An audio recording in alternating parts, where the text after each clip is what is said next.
You're listening to the Cyberwire Network, powered by N2K.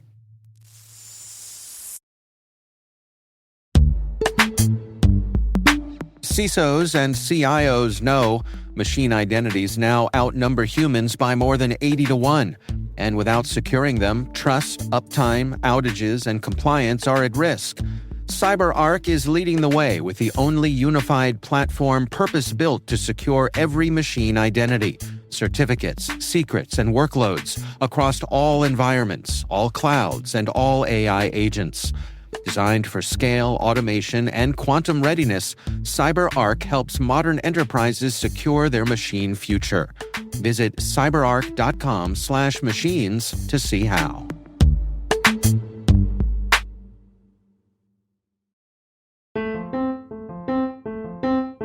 M.K. Palmore, Director, Office of the CISO, Google Cloud.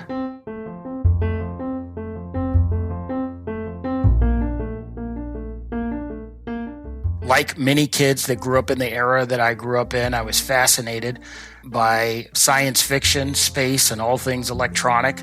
I thought at one point in my life that I might want to be an astronaut. It was during that phase that I discovered that the place that I wanted to go to college, the US Naval Academy at the time, and I think still does, has the most astronauts within the qualified realm there at NASA. So I was one of the first kids in my neighborhood to have an Atari system. I had the Commodore 64 computer like most folks and started, programming at a very, very young age around BASIC. But my journey was sort of interrupted as I finally went into college, and I ultimately did not pursue computing as a major.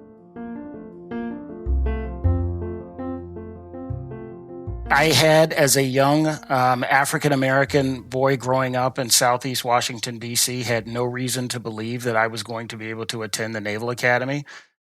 But I identified it as the only place I wanted to go to school when I was in around the 6th or 7th grade. I set my sights on it, and everything that I did in middle school and high school was in pursuit of that goal, and I'm lucky I achieved it. I'd probably be on someone's couch right now getting counseling had I not.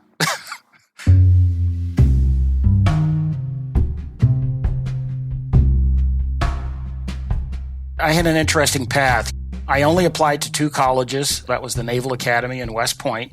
The Naval Academy decided they wanted to send me to the Naval Academy Prep School, which at the time was located in Newport, Rhode Island.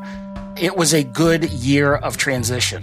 It got you acclimated academically and helped you to focus in on some of the other aspects of service academy life that by the time you get there as a plebe come as second nature to you. But it was a impactful experience, probably still to this day, the most impactful educational experience I've had to date.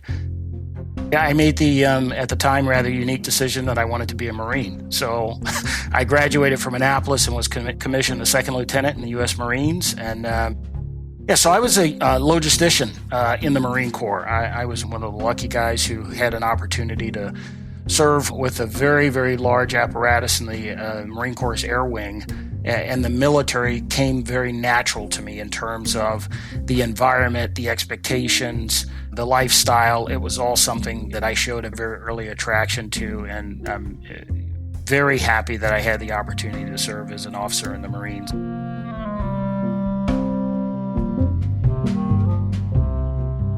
At the time, I was looking for an additional transition, and frankly, without explicit mentorship during my time as a young officer in the Marines, I began looking at other opportunities.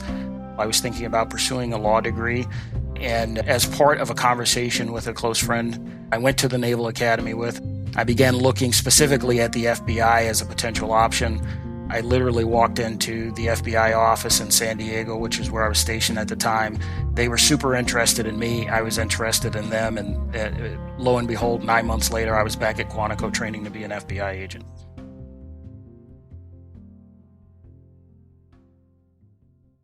I had the opportunity over the course of that career, through the benefit of mentors and others, to transition into different areas of responsibility. And about mid-career, that's when I got my first inkling of a cybersecurity investigation, which was still relatively new to the Bureau at the time.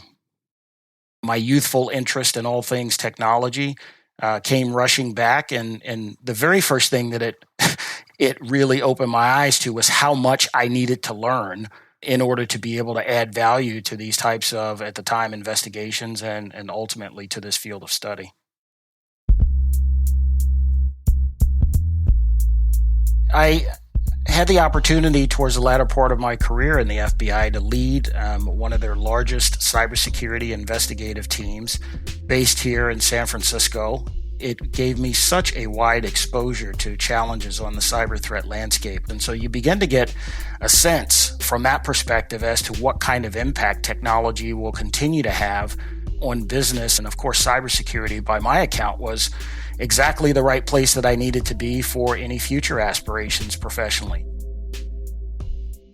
When the opportunity came to retire from the FBI, luckily I had mentors out there and folks who were interested in expanding my knowledge base and giving me an opportunity. And interestingly enough, it's still really about strategic level conversations and engagements with customers. My responsibilities include engaging in those conversations and helping folks identify solutions that can help them digitally transform and stay relevant. I've always been good at keeping a certain equilibrium. The term resilience is something that I've always shown. I didn't have the most stellar upbringing in terms of economics or family surroundings, but I held true to my goals, my dreams, and my focus. And I've learned never let anyone else shake your confidence or shape the view of what you see for yourself. I'm a leadership student, a lifelong leadership student. I think there's always something to be learned in the leadership circles that you're in. Being both a Marine and FBI agent, I've had the opportunity to lead large teams. I find myself now in an individual contributor role, and one of the things that I hearken back to is, the concept of lead from where you stand. Be a leader in all aspects. Lean into problems and provide solutions as opposed to sitting back and waiting for others to provide solutions to problems, and raising your hand for the difficult stuff. You got to expand your network. You have to avail yourself of opportunities to meet folks, to engage with folks who are doing what you want to do, but also hopefully put yourself in a position to help someone else, right? Because it works in both directions. We need more folks in this industry. That's really my passion, especially as it relates to diversity, equity, and inclusion. I don't think there are enough folks in this industry that look like me. And, we're talking about underrepresented minorities. And of course, I include women in that large swath. If folks just said, hey, MK did a lot to help folks get to the table, that will be time well spent for me.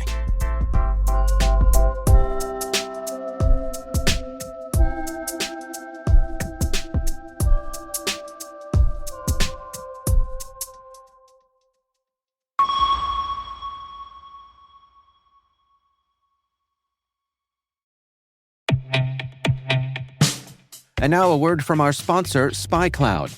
Identity is the new battleground, and attackers are exploiting stolen identities to infiltrate your organization. Traditional defenses can't keep up.